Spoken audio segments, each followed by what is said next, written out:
At any rate, when Antigonus of Socho suggests that one should not be like a servant who serves the master for the sake of reward, it doesn't mean to say that one shouldn't ever be able to ask for something and have some kind of ask for some reward or some assistance from God.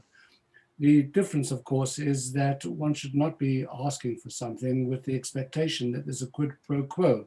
I'm doing this because, and my expectation is, and if I don't get what I want, I shall be very disappointed because that was the deal I entered into and you haven't kept your side of the bargain. But that is quite different to somebody who prays, as we do in the Amidah every day, in which we ask for all kinds of things. But by the way, there's a suggestion that when one does ask for some form of reward assistance from God, one should make it more general rather than specific.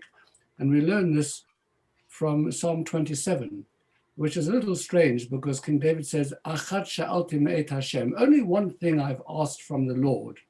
And then he goes on to with a whole long shopping list of things that he's actually asking for. So he says, well, I'd like to dwell in the house of the Lord. The one thing I've asked for is to dwell in the house of the Lord all the days of my life. And then he says to behold the graciousness of the God, to visit his temple, he'll hide me in his shelter in the day of evil. He'll conceal me in the secret refuge of his tent. On a rock, he'll lift me up on high. My head will be lifted up over all my enemies. Well, hang on a second. You only asked for one thing. And all of a sudden, it's like you've probably experienced it. It's when the speaker stands up and says, and one more thing. And 45 minutes later, you still wondering why. It was, and I thought there's only one more thing, and it seems like it's a lot more than one. At any rate, the suggestion over here is that, in fact, he only makes one request, and the request is to dwell in the house of the Lord. Everything else follows automatically from that. That's a kind of a general statement. And this is nicely illustrated by the story of the person who wins £1 million in the lottery, and immediately all of his relatives are around him. Everybody is coming with their particular requests.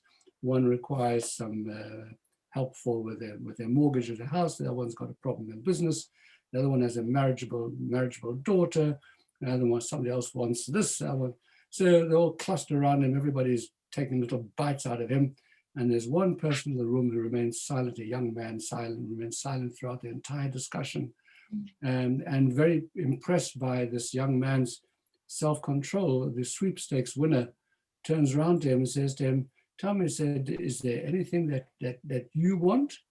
And the young man replies very quietly, yes, please. He said, but just one thing. He said, I'd like to marry your daughter. Because if he marries his daughter, he's going to get everything. Achat sha'alti, only one thing I'll ask. If you're going to ask for something, make it, it's the old joke, I'm going to give you three wishes, and what's your first wish? My first wish is that all my wishes should come true. That kind of thing. Kids used to play that game. Ask in a general sense. But the point about this is that it's not